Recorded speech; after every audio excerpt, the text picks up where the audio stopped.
Okay, we're all ready. Good evening, everyone. Welcome to the 2016 State of the Village, a conversation with the community. I think we have a great program for you this evening. We think you'll find it both interesting and informative. And as always, we welcome your input as we do throughout the entire year.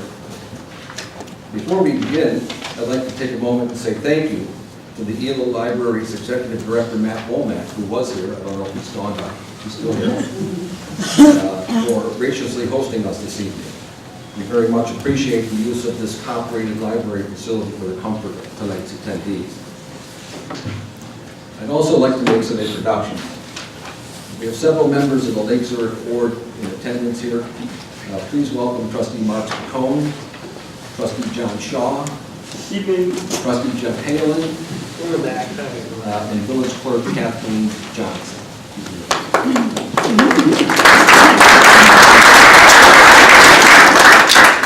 I'd also like to take this opportunity to introduce to you our new village manager, Mr. Ray Keller, over here on my right.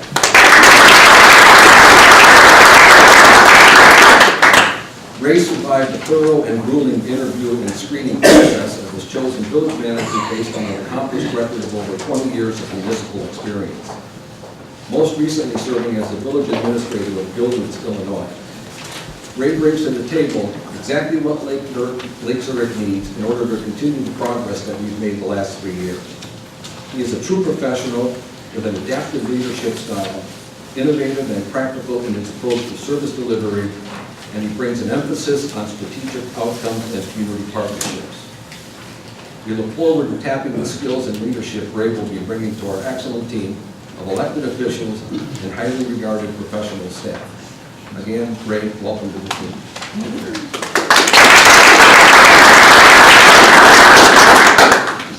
The rest of our top-notch village staff team is here too, and I'd just like to introduce you to Assistant Village Manager Roy Witherow, Police Chief Steve Husak,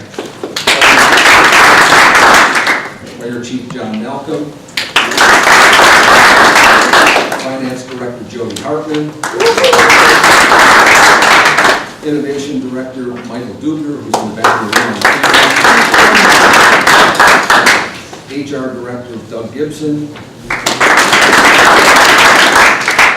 Public Works Manager Mike Brown,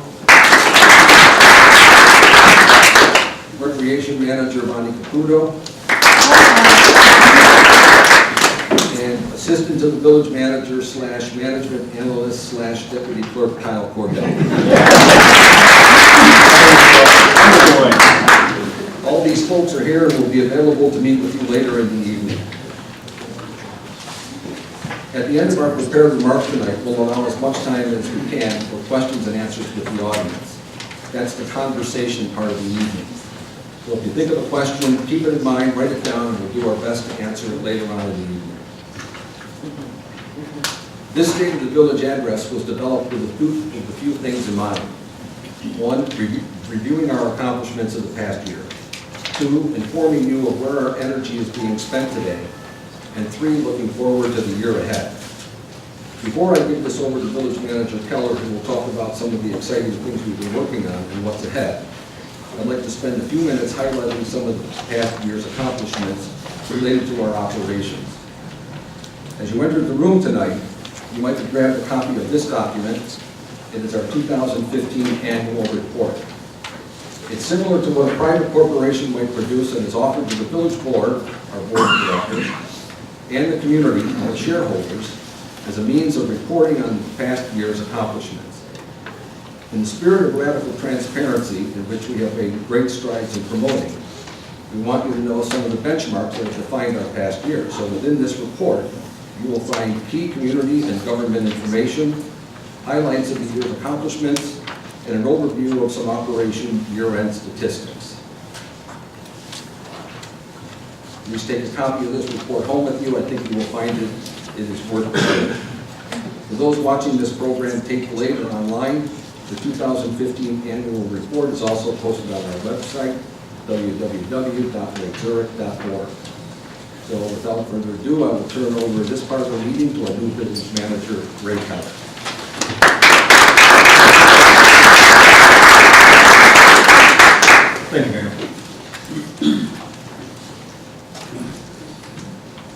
Nearly 2 years ago, a group of dedicated public servants and community members met, considered, discussed, argued a little bit, and eventually agreed and wrote down what was most important to them about Lake Zurich, the community they cared so much about.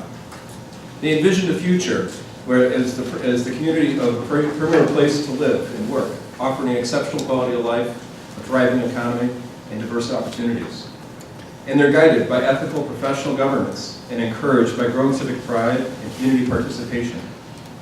And in those discussions, they use terms like high performance, high quality, transparent, accountable, trust, integrity, teamwork, caring, and respectful leadership to describe the principles that would sustain their efforts until they realized the vision that they'd laid out for themselves.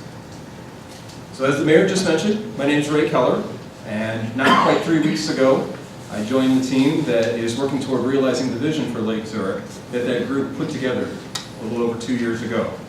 So over the next few minutes and over the next few slides, I'll share with you some of the village's accomplishments in the past year before handing it back to the mic back to the mayor and letting him talk about what's coming up next. So in order to move closer to the vision that group put together 2 years ago, the village outlined a 5-year path focusing on 5 priority areas: ensuring the long-term fiscal health of the village, working to bring responsible and appropriate development to the community, providing for reliable infrastructure for residents and businesses, ensuring the delivery of efficient, effective, and equitable public services to all residents, but managed within the limits and constraints of our limited resources. And finally, doing more of what we are doing here tonight, providing opportunities for community members like yourselves to participate in these discussions as they occur and to help shape the future of Lake Zurich, enabled by better communication and transparency. In regards to the village's fiscal health, Lake Zurich's AAA bond rating was reaffirmed by Standards & Poor's in 2015. Only 2% of governments in Illinois have this rating, which is quite the accomplishment and a reflection of how well the staff and the board have managed their resources. This rating gives outside investors confidence in Lake Zurich, and it also serves as a benchmark of how we're doing with the resources that we are entrusted. In practical terms, the village enjoys lower borrowing costs for necessary infrastructure projects, saving our taxpayers money. And we're also keeping local government as efficient as possible, working diligently every day to keep government services operating at the level at which the community expects and is accustomed to within our budget constraints. Well, right now, the village is in the midst of transitioning to a calendar-based fiscal year. That means that we'll be shifting from a fiscal year that starts on January 1st instead of one that starts on May 1st.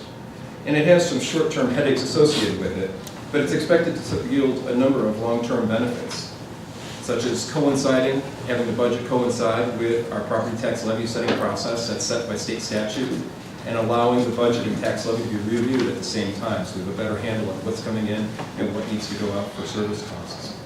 The calendar fiscal year also better fits our motor fuel tax, sales tax, and other revenue cycles, and health and liability insurance premiums and other expenditures, again, providing a more complete understanding of how our revenues and our expenditures need to be kept in balance. And by adopting the budget that starts a little earlier in the year, namely January 1st, infrastructure projects can be better bid a little bit earlier, which is expected to save some money as contractors bid more competitively earlier in the season. Construction projects will also have better lead time for planning and managing during the spring and summer months. And pending weather conditions, projects could begin even earlier in the spring rather than early summer. One of the big projects, the big emphasis for the village in the past year, is providing a lifeline to the failing downtown TIF district. After securing an extension, a 12-year extension in 2014, in 2015, the village reduced the size of the first TIF, created a second TIF, which reset property values, and redefined the boundaries for the 2 TIF districts by pinpointing and removing parcels that were dragging it down and harming public finances. In simpler terms, our restructured TIF districts will secure a predictable revenue source and provide more flexibility to operate in a healthy manner. The village is looking forward to using the future TIF district revenue in ways that will encourage downtown redevelopment efforts and benefit the Lake Zurich community as a whole. And this was a complicated but necessary process. And we could not have arrived at this innovative TIF district solution without staff's innovation, the board's willingness to explore alternatives, and the collaboration and support of local taxing districts, including School District 95, Ela Township, the Library District, and Lake County. And a special thanks to State Senator Pam Altoff and State Representative Ed Sullivan for their help in this process. Overall, our revenues are improving, but more importantly, our expenditures are more closely aligned to our desired outcomes and to our projected revenues. And we look forward to make sure that we're spending money on the goals that support the priority areas that we spoke of earlier. And all this has helped us become much more financially strong as an organization than over the past decade. So, no man's life, liberty, or property are safe while the legislature is in session. That's a quote that you might have heard over the years, and I'll give you a little cocktail trivia for you so you can impress your friends later. This quote is often attributed to famous statesmen like Daniel Webster and Benjamin Franklin, but it was actually written by a New York State attorney named Gideon John Tucker in 1866, who was commenting on the state of affairs in the state of New York at that time. So exactly 150 years ago, that utterance applied, since that time, that utterance has applied to a lot of different states and a lot of different times, but I doubt that it fits the state of Illinois any better or any worse, depending on your perspective, as it does right now. There's not a whole lot of good things I can say about the state right now, but I can probably give you a little bit of an expression of hope. That's hope someday that there'll be a state budget and some kind of game plan for navigating the financial mess that they find themselves in. Unfortunately, the absence of even a one-year budget at the state level produces a lot of anxiety and instability, with vendors and social service agencies not knowing if or when they'll be paid for their services. And the lack of a budget donates doubt in the minds of potential investors, increasing everyone's borrowing costs, and simply because the markets don't know what to expect from the state or any of the local governments that are affected by the budget.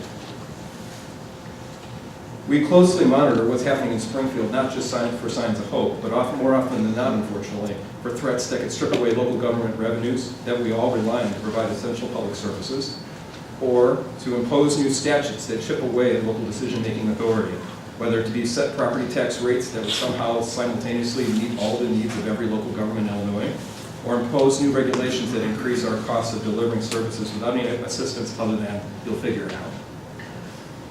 In any case, we have to stay vigilant and actively remind our state leaders how taking away local funding to solve their own problems or pushing new regulations and costs on the local governments will only result in further service increases, or further service cuts, increased taxes, or a combination of both.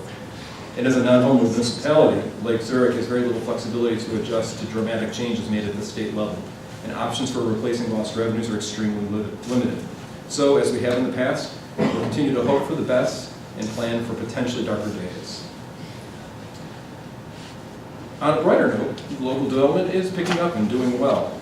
Over the past year, we had 1,800 new permits, building permits issued, which is a 37% increase over where we were just 5 years ago.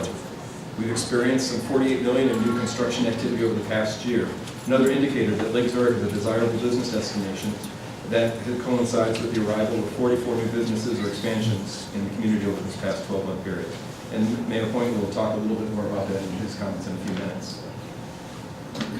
On the infrastructure side, it's a key part of our 5-year strategic plan because it's what keeps Lake Zurich running, competitive in the market and a great place to live. And last year, we invested nearly $2 million in the annual road resurfacing program, which resulted in 4 miles of new street in the ancient Oaks and Manor subdivisions, as well as portions of Miller Road. The threat of the emerald ash borer was greatly reduced with the completion of an aggressive action plan to remove 2,700 parkway trees that were infested with the beetle. And Lake Zurich's water supply system has been tightened after we did a leak detection survey of over 115 miles of water mains, hydrants, and distribution valves. Several of the leaks were identified and repaired, resulting in the saving of over 12,000 gallons a day.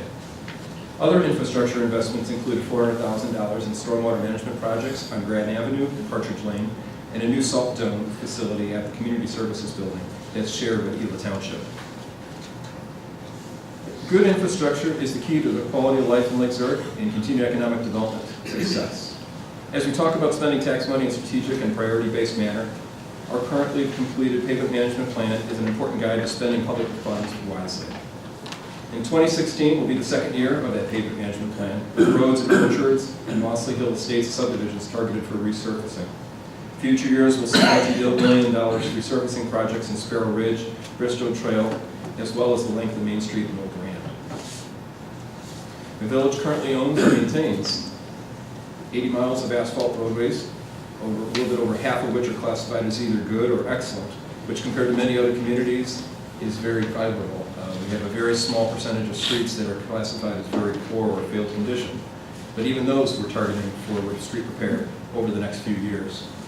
The village will also continue preventive maintenance using our recommended crack sealing project with about 3 to 5 years after the street is resurfaced, extending the life of the pavement and delaying the need for the resurfacing of that road again, which amounts to significant savings long term and allows us to spread limited resources over a greater area. Before I hand the mic back to the mayor and let him take over, I'll bring my part of the show to the close by stating how honored I am to be serving as the village manager of Lake Zurich. I'm excited to work with Mayor Quinn and the Board of Trustees and all the staff, and with all of you as well, to realize the goals that we set for ourselves for Lake Zurich and what we have to look forward to in the year ahead. I'm looking forward already to giving this presentation next year and telling you about all the great things that we're going to accomplish. Thank you.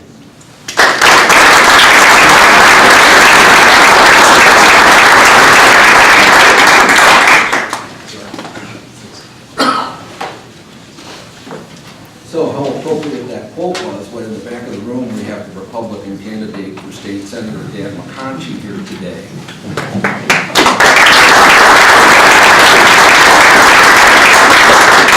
No worse for the wear. I see you cleaned up all the blood and you're ready to go. Good deal. Welcome. Thanks for coming. This mayor and the Board of Trustees has embraced the concepts of radical transparency and improved citizen engagement. The village has expanded the information that is available to residents and the quality of interaction in accordance with Goal 5 of our strategic plan.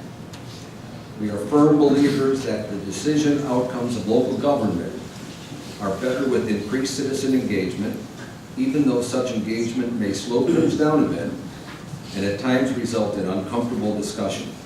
We feel it's well worth the effort. We have continued to create and to expand the information in the village's online transparency portal. In April 2015, Lake Zurich earned the coveted Sunshine Award from the Illinois Policy Institute.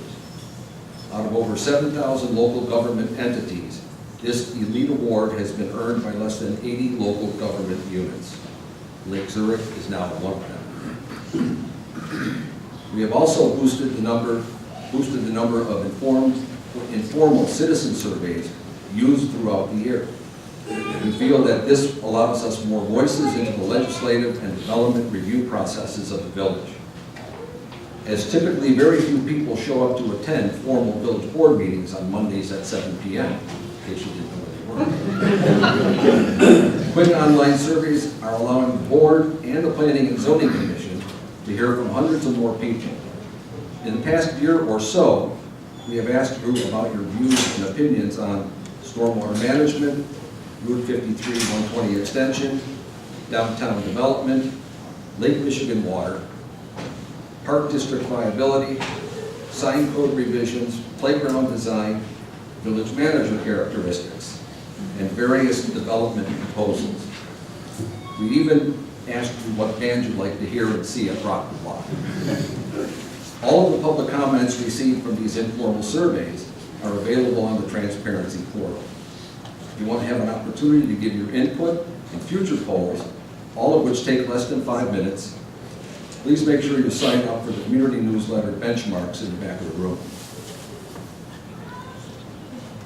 Over the summer of 2015, we conducted our first ever national citizen survey in conjunction with the National Research Center of Boulder, Colorado, for the purpose of benchmarking service quality and evaluating our progress over time. The National Citizen Survey is a scientific study used by municipalities across the United States. The results of the survey were overwhelmingly positive for Lake Zurich. 94% of the residents surveyed rate the village as an excellent or good place to live.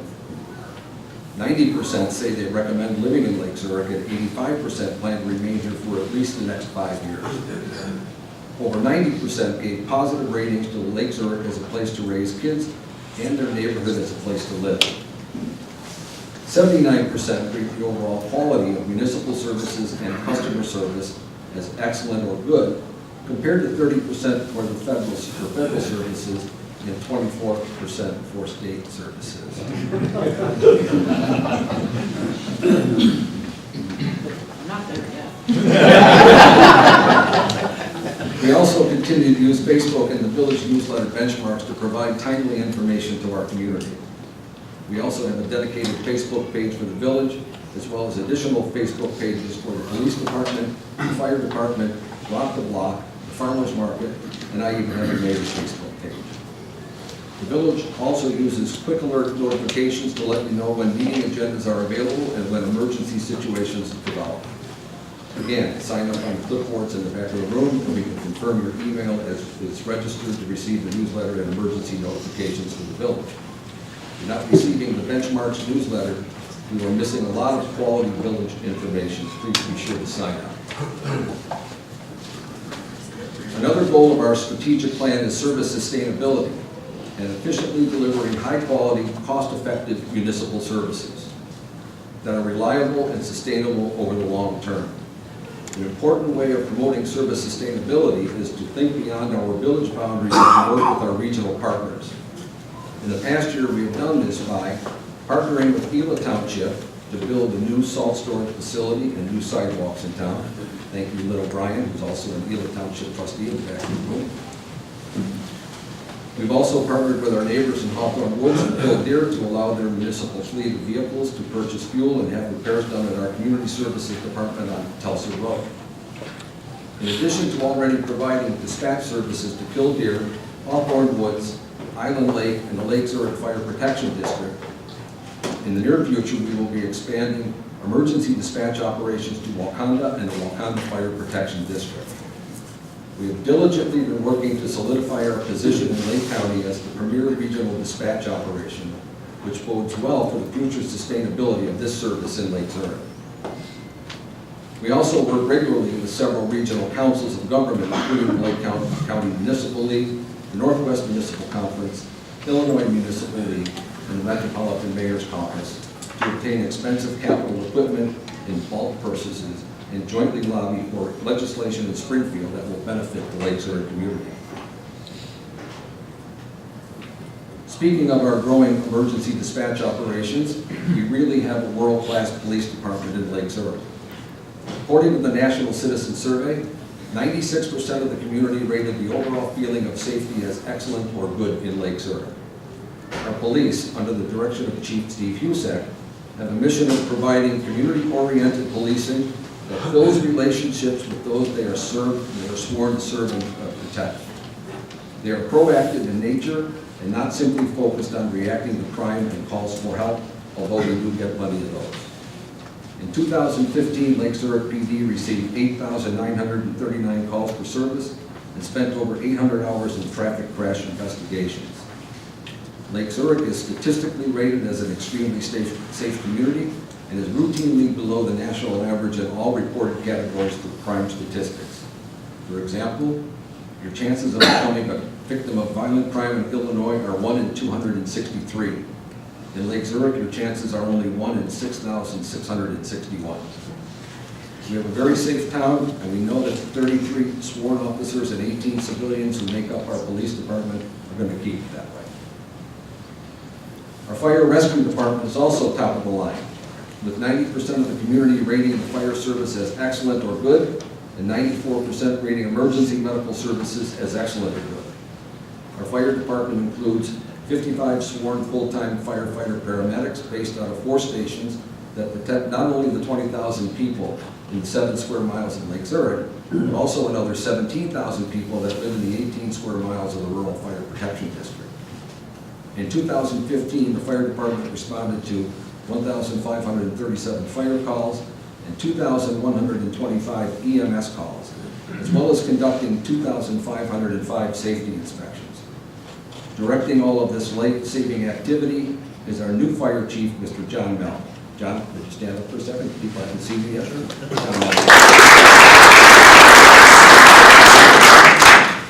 Chief Malcolm started last October, and he's still here. As a new chief and emergency management director. He brings 29 years of extensive experience in his field, most recently served as the Mount Prospect Fire Chief. Community events are another way we continue to enhance civic engagement. Special events provide a way for the community to get to come together and share in the spirit and collective pride that defines Lake Zurich.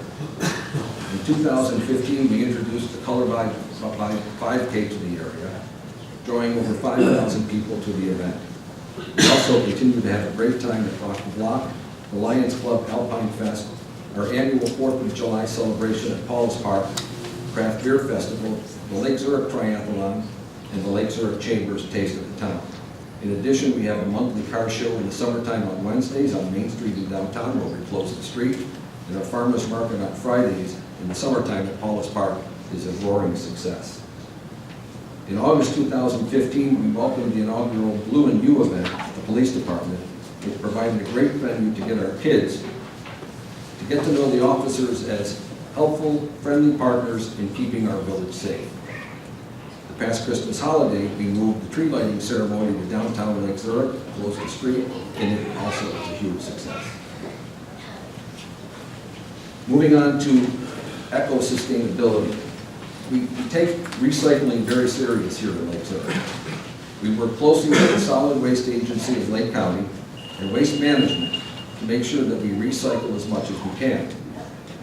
In 2015, we expanded recycling options by giving any resident who requested a free upgrade to a larger recycling cart, which 200 houses took advantage of. We also provide a clothing and textile recycling drop-off location at Community Services Facility on Tulsa Road. This is available 24 hours a day, free of charge. Last year, we collected 800 pounds of clothing. We're hoping to double that this year. We have also improved energy efficiency by converting 170 village home street lights to LEDs, and we have reduced paper consumption by eliminating paper meeting packets to the village board agenda materials. After a bit of a learning curve with the new electronic tablets, the new way is much more efficient. Economic development remains a priority in 2016. The top goal for this village board is to expand the economic base of the village through partnerships with the business community in order to further establish and expand Lake Zurich as the regional economic hub of Southwest Lake County. We continue to bounce back strong from the economic downturn and continue to see new energy and interest in Lake Zurich. Many new businesses selected our village in 2015 for a new location or expansion of their existing facility. We are planning for even more in 2016 as we expect significant competition for quality retail outlets. Our industrial park became an even larger center of economic activity with the expansions of Termex, Aircraft Propeller Service, PF Ventures, and AFCO Products. And I'll bet you none of you hardly knew that those businesses exist, but they're huge employers in Lake Zurich. New restaurants were added as we welcomed Cinnamon Veggie and Fruit Bistro, Aihana Japan, 8-Piece, La Malaniche Bar and Grill, Jersey Mike's, Breaking Euros, a new downtown business, Tracy's Bistro, Stella's Place, and Lacey's Place, with Panera Bread and Consume already planning to open in 2016. Other new retailers include Supercuts, Blue Jay Paint and Blinds, House of Hope, Performance Contracting, Latina Gifts, and Bailu Spa, also in downtown Lake Zurich. Several other sites around Lake Zurich are on the cusp of development as well, including Mr. John Sapphire's Sparrow Ridge Plaza on Route 12, the redevelopment of the former Giordano site, a residential subdivision with retail frontage on Route 22 and Quentin Road, a concept to redevelop the former Kmart property across the street from Paul's Park, the Crosstown redevelopment, a proposed restaurant at the corner of 12 and 22. Downtown development negotiations are moving along for Block A and Block C, as well as continued interest in the redevelopment of Hackney's property.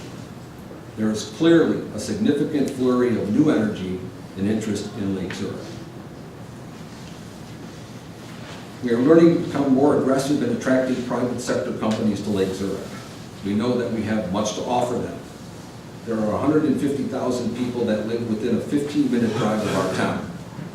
The shoppers that we draw to our town generate over $650 million in annual retail sales, which helps immensely in reducing the property tax burden for Lake Zurich residents. In my opinion, we should all value successful economic development in our town, as it helps reduce the property tax burden that we all face. In addition, we have no Cook County taxes, and we have very high traffic counts on our major highways. And perhaps most importantly, a highly educated and talented workforce. As I said, we have a lot of new interest in Lake Zurich lately. And to help facilitate the new businesses located in town and to properly manage future private sector growth, we have undertaken a comprehensive sign code review to update the current regulations, which have been around for 30 years. Signs must be in harmony with the built environment around them and work to establish the desired character of our town. This means having sign regulations that make sense to and enhance business, make sense and to enhance businesses, customers, and Lake Zurich residents. As part of our citizen engagement, we've been working with local businesses and citizens to update our code and expect to have new regulations finished this year. Infrastructure investment is another of the 5 strategic goals of Lake Zurich. Infrastructure across the United States is woefully underfunded and falling apart. Our infrastructure in Lake Zurich is actually in pretty good shape, but it is not perfect, and we do face multi-million-dollar funding challenges in the near future. We have a 5-year capital plan that gets updated annually. The current CIP includes a forecast for Lake Zurich's infrastructure, technology, and equipment needs that total 108 projects and adds up to over $31 million. Just so that there's no misunderstanding here, there is no feasible way to provide all of the CIP requests at once. So one of the hardest jobs we have as elected officials and staff is to prioritize what gets funded and what doesn't. We're not going to make everybody happy. On the current slide, I hope, are some examples of what we're planning to fund for this year, including investments in local streets, sidewalks, playgrounds, public safety equipment, and water and sewer infrastructure, which by itself presents some of our most daunting challenges in the coming years. Our sanitary sewer lining project is the one big one that I wanted to highlight tonight. You may recall the emergency sewer collapse we dealt with last year. In September, a 14-foot section of the village's sanitary sewer located along East Cuba Road and Long Road collapsed, requiring us to respond immediately to repair the damage. This emergency infrastructure work resulted in over $1 million in emergency unfunded expenses. That was a big hit to the public finances. Another sanitary sewer collapse occurred in 2012 along Cuba Road. The village issued bonds in 2014 to conduct sewer lining projects that reinforce these underground mains.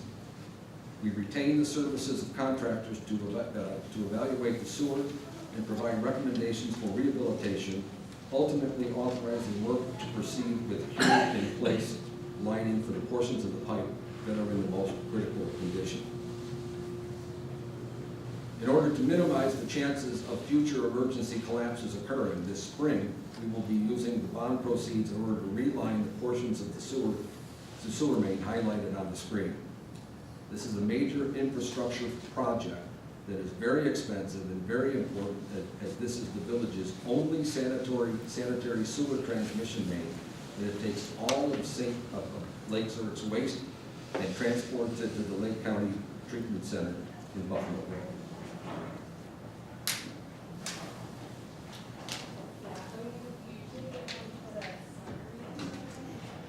It's our pipe. We own it. Even the portions that lie outside Lake Zurich boundaries, we have no other options other than to keep this transmission main functioning properly. As I mentioned earlier, the village's 5-year capital improvement plan contains 108 projects that add up to over $31 billion. We can't pay for it all, and we have to prioritize.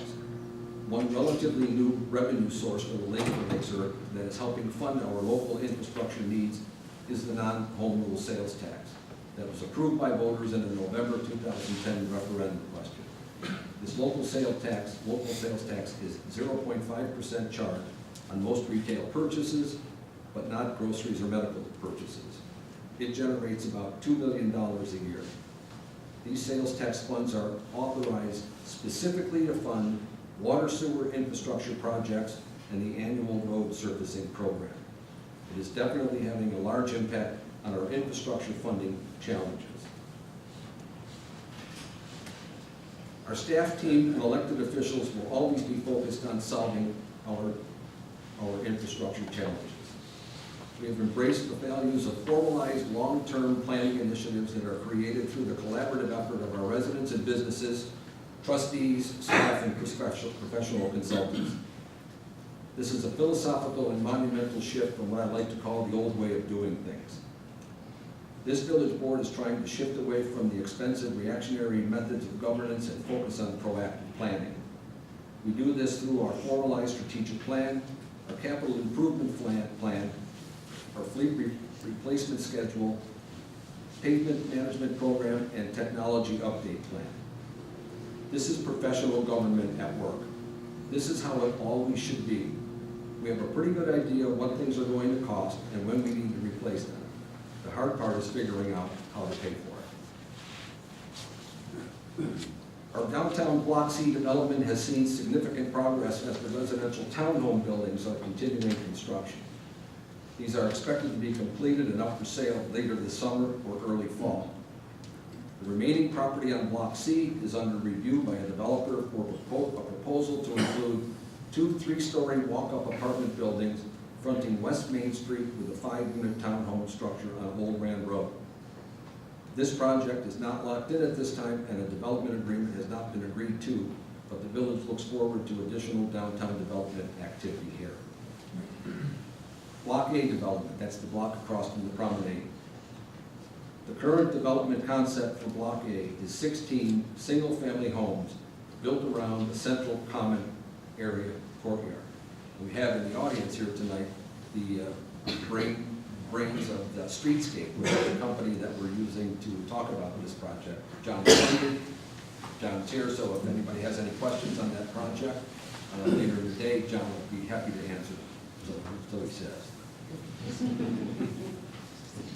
We expect the diversity of architecture and small-town look of the project would be positive to most people and provide an opportunity to put this property back on the tax rolls, thus increasing our ability to pay off the legacy debt of our downtown TIF districts.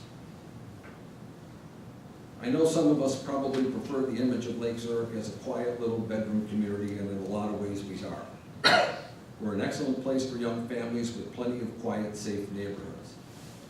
But we should also care about the economic development and value it has as a strategic goal of Lake Zurich. When new businesses and companies move into town, the revenue they produce helps relieve the tax burden on residents. With our vibrant Rand Road retail sector, non-residents that come to Lake Zurich to shop contribute to our tax base with every transaction.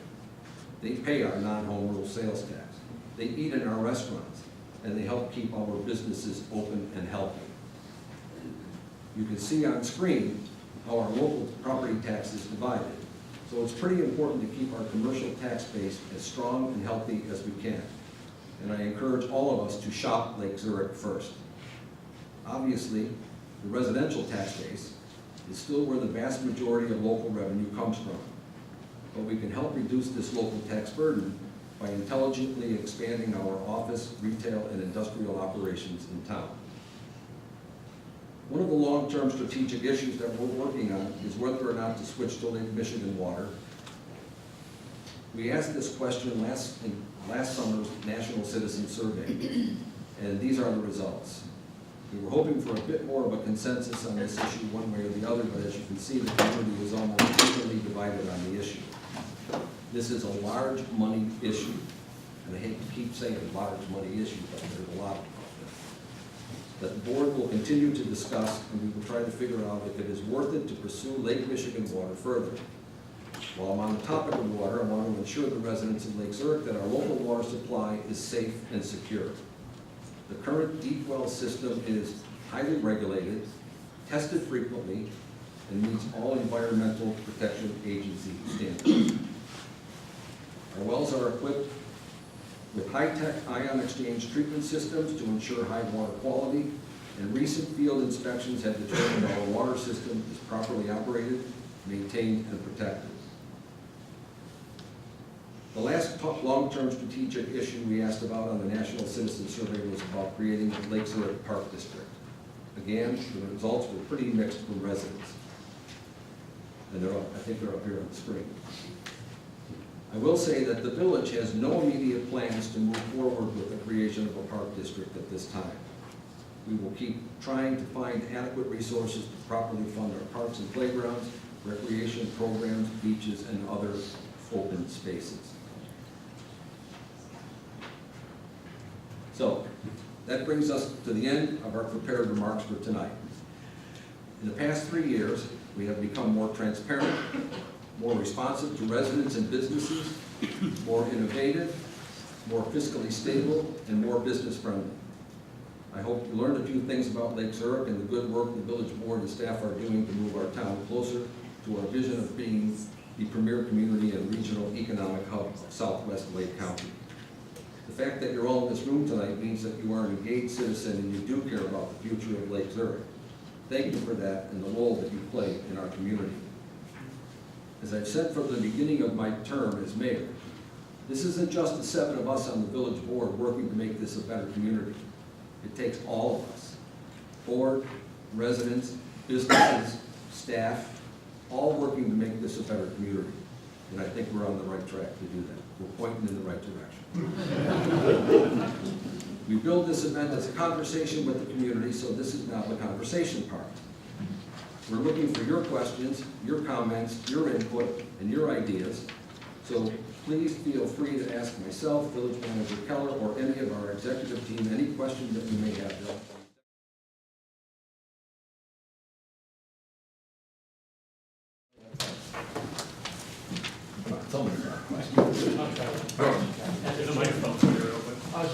I was just wondering if there's any update on the break-ins at Braemar? We're in a big enough room and a small enough group. You may or may not know that we had experienced a couple of residential burglaries in Braemar and a couple of the other neighborhoods, which is odd for us. We sometimes look at ourselves with such a low crime rate of not having any sort of crime such as that. There have been some developments in which a couple of suspects were arrested in other towns. Some talk more than others, and we did link one person to at least one of our burglaries, so charges are pending on that. We feel that they probably did the other one of the other ones as well, but getting charges on that may be a little bit tough. When you interview suspects sometimes that are incarcerated or detained in jail, they'll say, I may or may not know something about that, good luck with your burglary. So you know that they know something about it, but we did have some work on charges on at least one. Unfortunately, I don't know if you've heard also, our neighbors at South Deer Park had 2 more close by. That's unfortunate as well, so there's still an issue in the area. Some of the suspects we were working on were hitting the north suburbs and the west suburbs, kind of coming up main routes, and then just started to look for residential areas. So if you know your neighborhood, know your neighbors, know how they're coming and going, if you see suspicious vehicles or someone that's not right, please call us. We'll investigate those right away. It might be nothing or it might be something, but that's how we're going to get to the bottom of this. We can't be everywhere all the time, so you folks can be, and if the more you know kind of how the neighborhood works and who's where, that really helps us. So I encourage everybody and anybody, you're not bothering us, it's not a hassle, it's not a burden. Please tell your neighbors, your friends. And just a little plug as we get to the warmer weather, something called a ruse burglary, in which maybe someone's out working in the yard, someone will come and distract them and then go in their homes, especially if you have family members that are a little bit elderly or that are home during the day. Those happen a lot, so I would encourage you to talk to your family and friends. And if you need any information about some of those tactics, please let us know directly. I'll certainly share that with you. So, Just a general question on solicitors that walk through the neighborhoods. Do we have a program or identification system for these folks? Could you explain that a little bit? We do. Solicitors need to register with the village and get a village ID to do that. You have the right to ask for that and check that. If for some reason they don't have one, certainly call us and we will check on that And we generally then will tell them to leave town and they have to come and register with us. But yes, there's a registration process for the village for solicitors. We cannot legally keep them out. We can't keep them from soliciting the village, but they follow through in the process they have. Thanks. Question? Yeah, I did have a question about the, Yes, sir. the Lake Michigan water. Is there a certain time frame with which Lake Zurich has to make a decision on whether or not we're going to pursue that? There is, Mike. Well, we do have an allocation that's, it's actually good for a few more years yet, and what we have to do is we have to show progress in basically accepting or moving towards Lake Michigan water. And that progress can be meetings, it can be meetings like this. So I feel that, like the mayor said, that in time here, it's going to be a crucial conversation at some point that we're going to want to address. Do you have an estimate of what it would cost to tap into Lake Michigan? I believe the last estimate we had was roughly about 40 million. And that doesn't count what you're building every month. That's just to get the pipes and the infrastructure to. As a follow-up here, I spoke to us recently with a representative from CLC Jawa, because Wakanda's getting the Lake Michigan water and another municipality in the area. And I was told that that might be beneficial to the Lake Zurich groundwater situation, that other communities getting off of it might actually provide more supply for us. Are you aware of that? And if so, how many more years does that buy us? I'm sorry? One less straw in the glass. I mean, I think we're all from the same aquifer here, right? Correct. Right. So that's, they have much different water situations than we do. They have some bad water. Wakanda has. Wakanda has, yeah. Yeah, Wakanda has like a super site issue. They have a EPA super site up there, so that contaminates the water. So. To answer your question, though, I was not aware that they had capacity or they're going to have capacity, so that's definitely an option for us to take a look at. Is there a critical time frame as far as when we reach the ability to not keep replenishing the water supply we do have? Is it based on population or how many years we're pulling at that straw? There are several theories of when the aquifer would dry up or how much resource we can pull from them. So they vary. Again, I think it's something that's going to be crucial for conversation in the next couple of years. Definitely make a decision whether we're going to do it or not, which could lead to probably upgrades to our current system as well if we don't make that decision. Thank you. Okay. Yes, sir. Thank you. My wife and I moved here in 1992. We love Lake Zurich. We'd like to love the downtown area. It's a little frustrating when you go to Arlington Heights and Palatine and even Wakanda, and the whole area, whole downtown area is beautiful and you want to be down there. When can we expect there to be a change in Lake Zurich? There seems to be a lot of studies and a lot of money thrown at the thing, and nothing seems to be moving forward very quickly. Well, I guess it depends what your expectations are for Lake Zurich. If you expect Lake Zurich is going to turn into a downtown Arlington Heights, it probably isn't going to happen. John McClendon, would you take just a second and tell us about your streetscape project? Can you do that? Sure. You want the mic, John? John is the principal for the property across from the promenade, where I know that there are some people who wanted to see restaurants and turn this into a eating and play destination. Most of the developers that come to town, matter of fact, all of them that come to town, don't see that happening anytime in our lifespan. Was that work where you were going to put up a high-rise with restaurants on the bottom and residents up above? Well, that project was turned down by the board mostly because of a lack of funding by the gentleman brought forward. So that's been part of the problem that we've had over the years. It's been, everybody wants to get in our pocket, and we don't have the money to contribute to the plans. So, Talked to a guy the other day who has a project along the bypass who wants us to give him $6 million. If anybody can find that for us, we'll take it. But we have other issues, as we talked about earlier, for that. So we also, I'm sorry, John. also, we've hand-carried a lot of developers through town, giving tours of our downtown and the area. And universally, they say, you're not gonna get restaurants and entertainment venues in the area. There just aren't enough rooftops. This is more of a residential downtown. We have some businesses, we're looking to get more. We've knocked down buildings to make the place look better a couple of years ago, and it does look better. We have more events downtown, we're trying to draw more people down here, but, you know, until we get more people down here, I think we're gonna have to wait. But John's plan is partially a walkability plan, and it's more walkable than you think if you put new houses in some of the areas that we are, so. John? Yes, so, thank you, Mayor. So, Streetscape is a development company. We've completed a project in downtown Libertyville recently. Was 26 homes. We are currently working in downtown Skokie, and we're excited about the prospect of working with the village on Block A. So, you know, we look at Block A with a different perspective because we're not from here. But what we do, you know, we look very closely at downtowns. And, you know, sir, you had mentioned you'd want the downtown to have more things and be more walkable. So we believe the project that we're proposing will add some energy. We think we will get some visibility both locally and nationally, which is really critical to get a lot of energy around downtown. But, you know, from the outside looking in, you've got an awesome downtown. You've got a lake.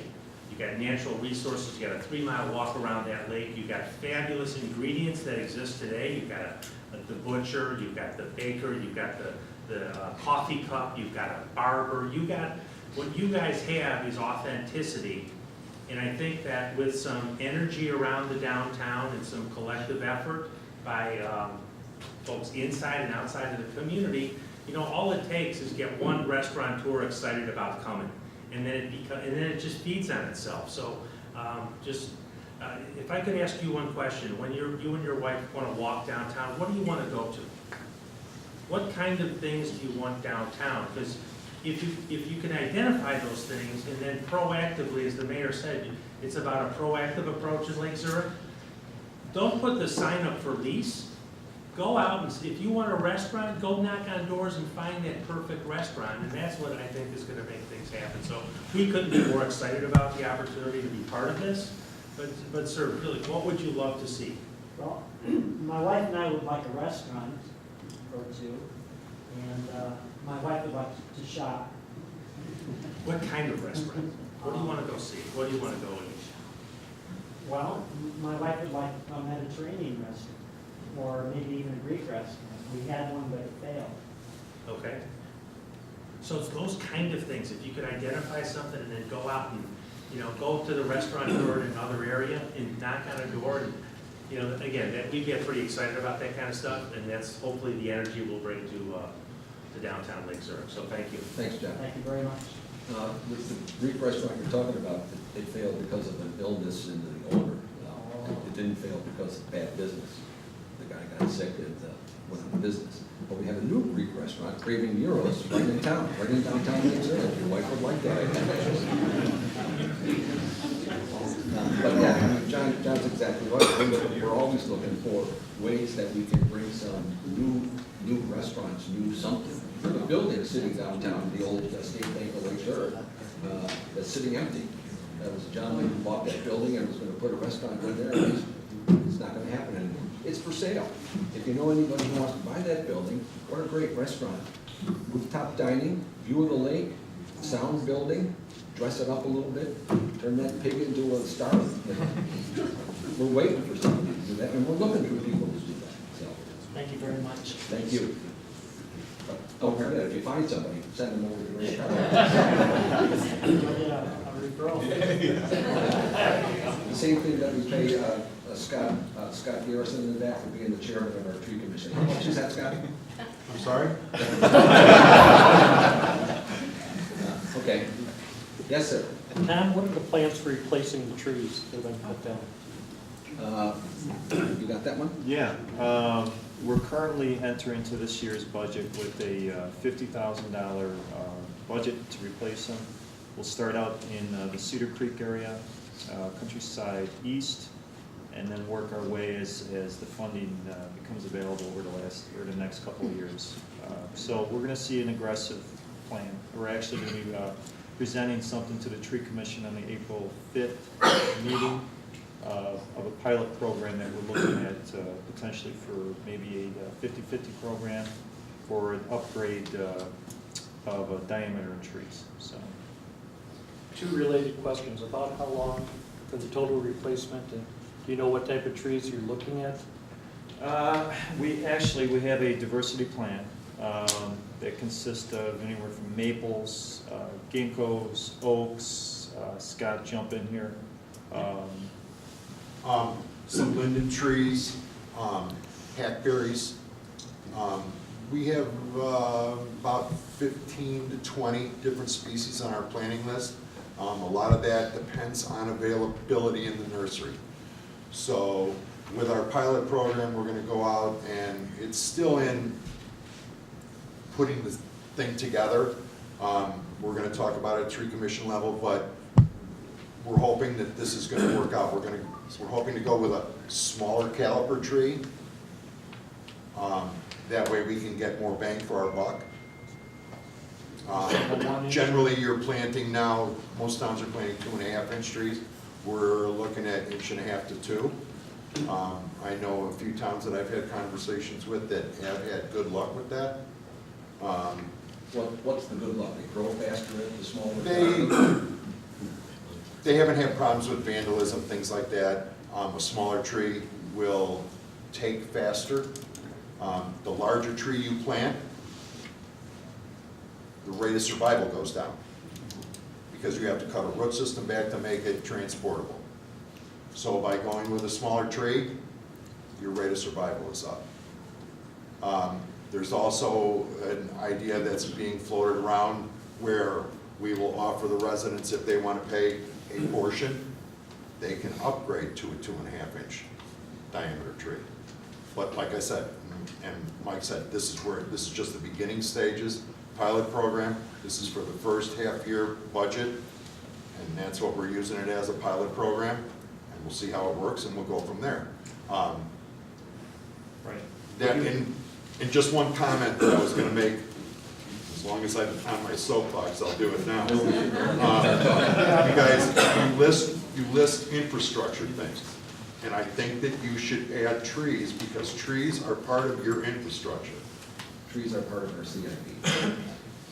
And infrastructure to the point where trees, and it is a proven fact, trees soak up stormwater. If we don't have the trees, we're gonna have less soakability. I don't know if that's a word, but it is. So I think that's something that we need to, as a community, add into our thinking, that not only trees are part of that infrastructure, as well as sewers, water mains, and all the other good things that make this a good place to live. So Scott Garrison is the chairman of the Lakes River Tree Commission, and he, along with 4 other members, in conjunction with the Public Works Department and the board, I think they did a fantastic job taking a 10-year plan for taking down the trees and getting it done in 3 years or less. Yeah. That's one of those unfunded things that we, no fault of ours, we had to spend a lot of money because of this bug, so. Well, and that was I think something that where those guys we did all fantastic got job. together and put our heads together, Correct. and instead of going out on a 1-year contract for tree removal, we went out for a multi-year contract. Consequently, you're gonna get a better price because the contractor's gonna have, he knows he's gonna have multiple years of work, and he's gonna give you a better price. And it worked out good for them, and it worked out great for us. Yeah, planting is definitely the key, and we want to be just as aggressive with the planting as well. You know, we want to look to about a 3 to 5 year program as well for that. Okay, next. Yes, sir.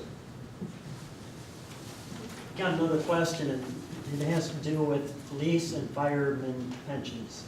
I understand that we have a pretty big nut to crack, and is that our responsibility, or do these other fire and police districts help with paying the pensions? And Ms. Jody Hartman, our finance director, So, crack finance director, too.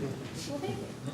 So our police and fire pensions are our police and fire pensions. It is for our employees and our employees only. It's not like the teachers of the state where everybody shares the pie and just divvies it all up. So it's directly related to our employees and their expenses. The biggest problem we have with that is the benefits, everything about the pensions are controlled at the state level. So we have absolutely no say in what the benefit levels will be. The state tells us we just have to fund it. So we've been making as much progress as we can in the last few years to catch up on the funding progress of both our police and firefighter pensions. While they've been going up dramatically, mortality tables have been revised, so people are living longer, we have to be able to pay their pensions longer. So the amount we have to contribute has been going up at large rates. But we're also trying to get ahead of that where we can. An example, we actually had a year where our fire pension contribution as required by actuarial science, which is well out of my range, it was lower than what we had done the previous year. We kept it constant. We didn't lower it to give ourselves a little bit of an edge on what we can do with that funding. The biggest reason on that is that anything that's invested with the police and firefighter pensions, that's so hard to say, firefighter pension funds.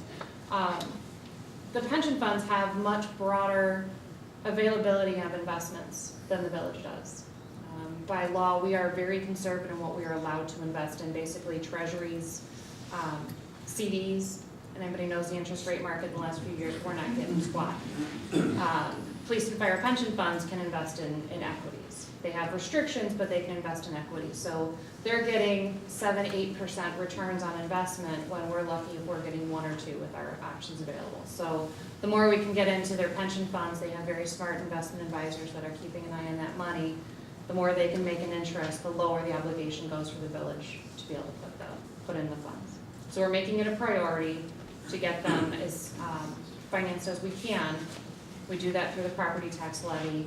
We make that our priority, and then we are capped being on home rule. We make up the difference through our operations.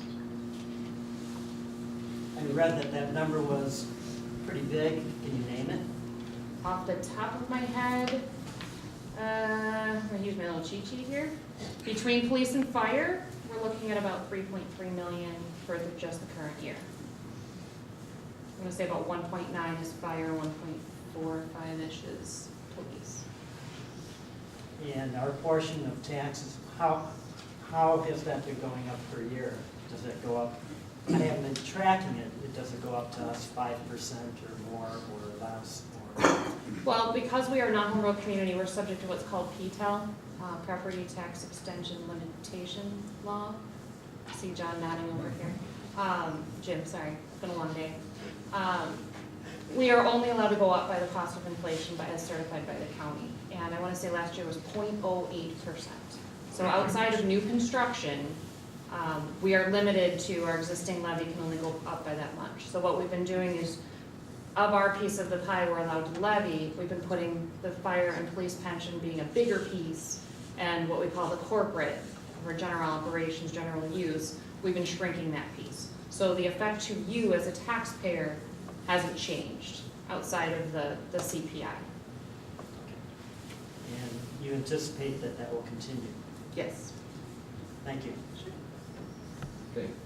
Anybody else? Sir? Jody just mentioned home rule, and you referenced home rule a couple of times in your talks. I know home rule was voted down once. I mentioned non-home. She mentioned. You mentioned non-home, yes. Can the village revisit home rule? How do you and Mr. Keller view home rule? Is home rule a good thing for us? Well, we haven't discussed it Can you since be raised by politically the board. correct? It's been Tell down me, there or- 3 weeks, so we haven't got to that part of the pilot. I know it was voted down. Can it be revisited? If they voted down, I think we made up a point maybe over the first time they did it 10 years ago. But yeah, it can be revisited. I don't know that we're prepared to revisit it now, but it was pretty overwhelmingly turned down by the rest of the community. So it was like 75% to 25%. So yeah, we can revisit it. We may think about it again, but not right today. Question over here. My husband's been aware of theft recently at LA Fitness or just in general. Is there anything proactive that you're like, I don't know what the numbers are, it seems like it's not infrequent. Right, we do have some thefts, even though regionally we don't have a high amount of thefts, or like we talked before with residential burglaries. The health clubs, especially LA Fitness, has been having problems with thefts from lockers. Some of that has to do with their access system, where if someone has a card, they can get into the facility, and then they can sometimes break into lockers, or they can just steal things that are out in plain view. We deal with them as best we can to review video and to get intelligence from them and make suggestions that they closely monitor that. Sometimes though, we're at the victim of them being a private company that doesn't always want to be as stringent as maybe we would. So we are aware of it. We do work with them when we can, but we have seen some thefts there. Not what I would say is some sort of very large number, but there have been a few there, and we do work with them. But it's an issue that we've had to deal with. Similar to like the mayor had said before, we have a lot of good retail up and down Route 12. We have a fair amount of retail theft of various things. We have to work with the loss prevention people in the stores as best we can to try to get them to try to be as diligent as they can in securing their property. Make sure they put a lock on their locker when they're in that place, huh? Well, he does use a lock, and he puts nothing in the locker except his license, because I've warned him about it, but they'll still cut off his lock, so then he has to buy a new lock. How many things have you warned me about? I can't count. Yes, sir. Yeah, in regards to road repair, is there a location on the website that we can look up the village streets to find out if our own neighborhood might be slated for resurfacing or patching? I think that's either on the website or coming on the website, right? Yeah, the pavement management plan should be on the website. Yes. Yeah. Just go to the website and search for pavement management plan, and I think you'll be able to find And it. those are planned out, I'm assuming, for the remainder of the fiscal year? They are. Coming fiscal year? Correct, yeah, they're basically the next 5 years. And if it's not, you can contact me direct and I'll get it to you. Yes, sir. By what you had up on the screen, it looks like we've got pretty good relations with the surrounding communities like Killdeer and Hawthorne Woods. You do? I know in the past, with previous boards, it's been pretty contentious, especially with Killdeer. Anything happening at the end of Old Mill Grove Road, that was usually a bone of contention between the two townships. The Churchill property is what Yes. you're talking about? Right, where This gentleman's my next door neighbor and lives 2 doors away from the end of the street. you know, the Cuba Old Rand. See, radical transparency The gave up front about this. The Cuba Rand, Old Rand Road, that big piece of property there, the wetlands. It's a Killdeer development. I haven't heard anything in a while. I do know that there was a Woodman's talked about going in there. For the past 5 years it's been talked about, but Woodman's has announced that they're building up at 120 and 12 in Lakemore. And I think that site has issues as well, so that's as much as I know today. Nobody else poking around that we're aware of. Thank you.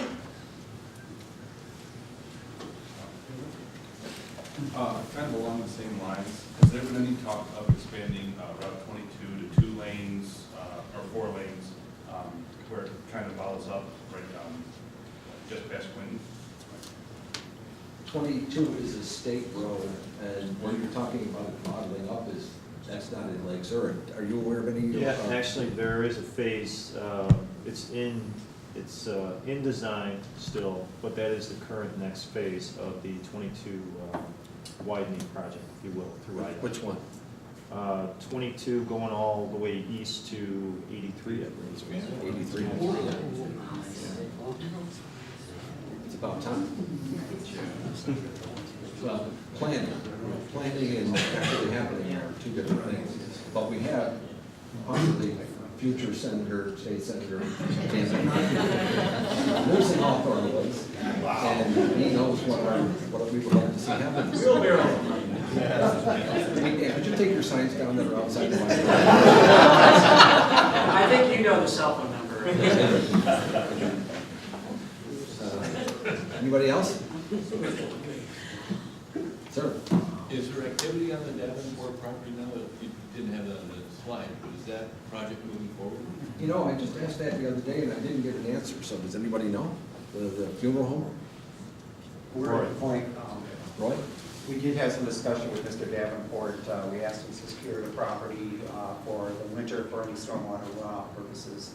I think at this point, the last I spoke with him, he was still looking at the options whether he wanted to proceed this year or not. So she needs to contact him and ask He him. took down his construction fence. Right. Yeah. Like we were gonna follow. I did, and I believe they took it down because basically it wasn't necessary at this point. No construction, no fence needed. Silk fence is still in place, but not the chain. At that point, that's all we know. Anybody else? I just want to tell you that I think we're very, very lucky when you look at the quality of the people that we have working for the village now. And back in the corner there is new Deputy Chief Rick Johnson. So, congratulations.